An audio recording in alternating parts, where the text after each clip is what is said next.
সাবেক বিদ্যুৎ, জ্বালানি ও খনিজ সম্পদ প্রতিমন্ত্রী নসরুল হামিদের ফ্ল্যাট, গাড়ি ও টাকা জব্দের নির্দেশ দিয়েছেন আদালত। ২০ April Dhaka metropolitan senior special জজ জাকির হোসেন গালিব এই আদেশ দেন।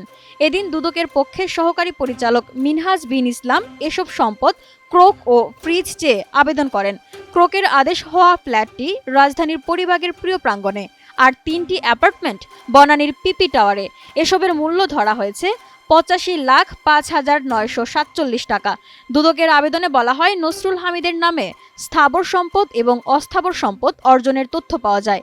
তার অর্জিত স্থাবর বা অস্থাবর সম্পদ হস্তান্তর বা স্থানান্তর বা দলিল সম্পাদন বা অন্য কোনো পন্থায় মালিকানা পরিবর্তন বা হস্তান্তর করার সম্ভাবনা রয়েছে। সুষ্ঠু তদন্তের স্বার্থে নসরুল হামিদের নামে অর্জিত স্থাবর সম্পদ ক্রোক এবং অস্থাবর সম্পদ ফ্রিজ করা আবশ্যক। বান্ডেল থাকলে প্রতি সেনমানিতে টাকা বাঁচবে।